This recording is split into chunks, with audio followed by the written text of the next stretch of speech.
Oi, gente. Pois é, o Ministério Público ele destruiu a narrativa do Queiroz, a história do Queiroz, e que ele vendia carros usados e que isso explicava a movimentação financeira dele.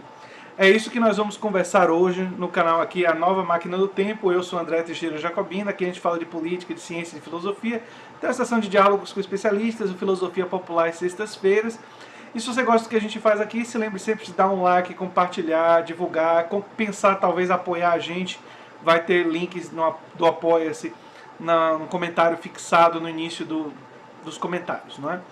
Pois bem, o Ministério Público do Rio de Janeiro ele fez uma varredura nas contas do Fabrício Queiroz, ex-assessor do Flávio Bolsonaro, e só encontrou 2 carros antigos, um Ford Del Rey Berlina marrom, modelo 1985-86, e um Voyage preto, modelo 2009-2010. Não há indícios de que ele comprava e vendia carros, como alegou no final do ano passado para justificar a movimentação atípica de mais de R$1 milhão, né? 1,2 milhão de reais. Esse relatório do Ministério Público deverá ser usado por promotores para pedir a quebra de sigilo fiscal e bancário do senador Flávio Bolsonaro e do Queiroz. O ex-assessor é investigado civilmente por suspeita de improbidade administrativa e criminalmente por possível crime de lavagem de dinheiro. Sim, o Queiroz é investigado por isso. E vale a pena dizer que ele também deve ser investigado por ligação com as milícias. Isso não está na reportagem do UFPost, mas é uma investigação que também cabe. Vamos lá. No início desse ano, ele admitiu que gerenciava parte dos salários de funcionários do gabinete de Flávio Bolsonaro na Assembleia do Rio de Janeiro. Antes de ser eleito senador, Flávio, filho do presidente Jair Bolsonaro, era deputado estadual. Com aquela coisa da chamada rachadinha, né, que as pessoas doam parte do salário, que são pessoas indicadas que, na verdade, muitas delas quase que não trabalham, né?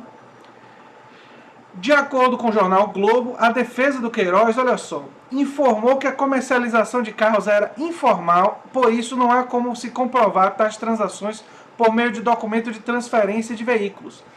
Mas se isso é verdade, pelo menos contrato de gaveta ele deve ter, não é? E aí eu vou falar um pouquinho sobre isso. Agora é só um momento que eu tô com problema de garganta. O que eu tô querendo dizer? Quando você quer vender um carro e você não tem todos os documentos, né? Você não consegue trazer toda a sua documentação por uma série de motivos, você faz pelo menos um contrato de gaveta indicando para quem você está vendendo o carro, quem é o antigo dono, quem vai ser o novo dono, qual o valor da transação. Então, se foi de forma informal, se pressupõe que tem contrato de gaveta, é o mínimo, né? E esses contratos de gaveta poderiam explicar a movimentação financeira. No entanto, a defesa do Fabrício Queiroz em nenhum momento falou da existência de contrato de gaveta. Curioso, não é?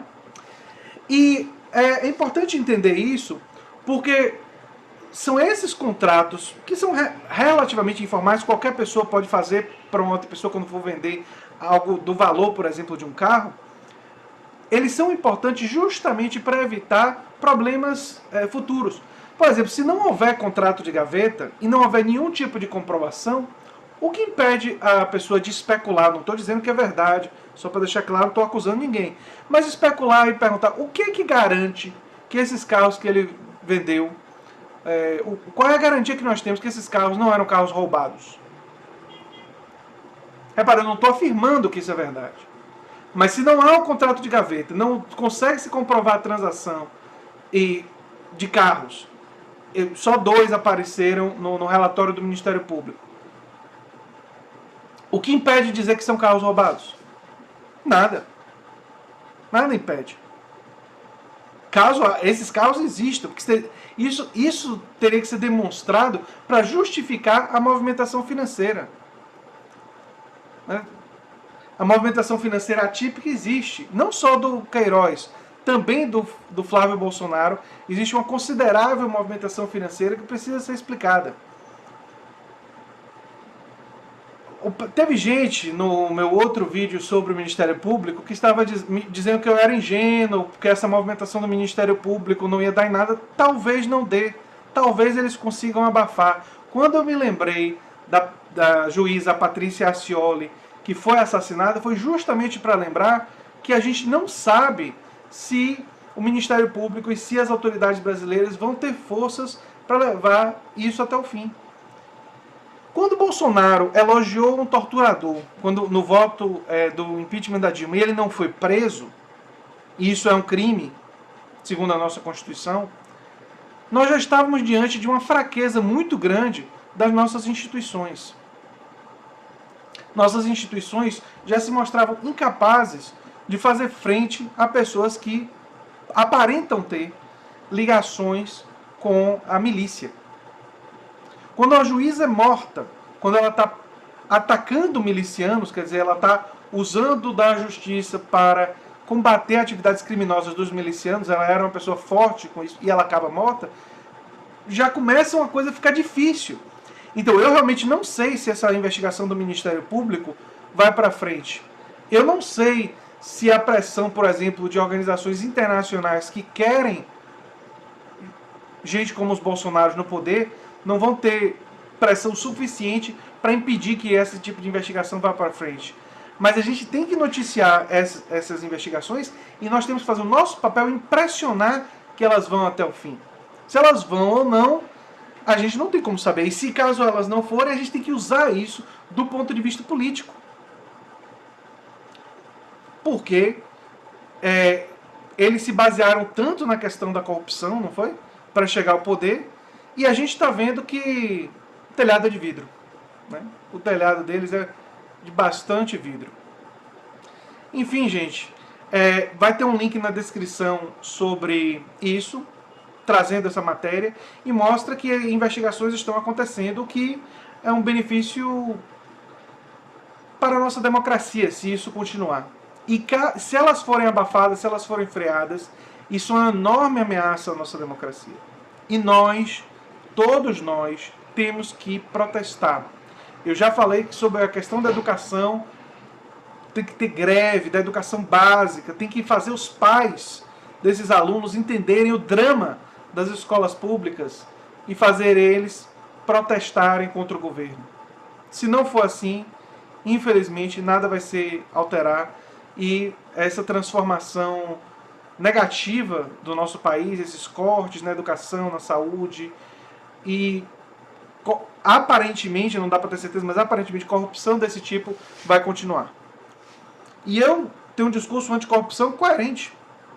O pessoal do PT, os tesoureiros e tal, ficou comprovado que eram corruptos, cadeia neles. Eu sou favorável a penas duras para corruptos. Mas a gente não pode ser seletivo. E investigações como essa tem que continuar. Eu acho um absurdo Jair Bolsonaro não ter sido processado pelo caso da Val. Aquilo dali é improbidade administrativa. O uso do dinheiro público para serviços pessoais é ilegal. É um crime. No entanto, o Brasil fez vista grossa. Assim como os políticos de qualquer partido, ou até sem partido, que o Regufe conseguiu se eleger sem partido, ele é uma pessoa extremamente honesta, pelo que eu sei, embora tenha ideias divergentes da minha, ele me parece uma pessoa bastante honesta, mas se alguém se eleger sem partido e for corrupto, se eleger por qualquer partido, eu não tenho político de estimação. Não tenho político de estimação. Pode ter pessoas que eu admire, que eu concorde, mas se provar que errou, se provar que mexeu com dinheiro público, comprovadamente mexeu com dinheiro público de forma irregular, a punição tem que ser exemplar. Não pode ter duas medidas, a justiça tem que ser igual para todos. Né? O presidente falou isso, e isso deve se aplicar inclusive a ele. Inclusive a ele, inclusive aos filhos dele.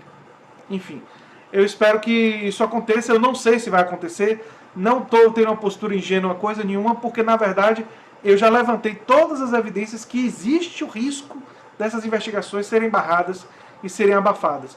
Mas a gente tem que fazer o nosso papel aqui de defender que elas não sejam. Tá certo então, gente? Ou como diria uma certa figura, tá ok?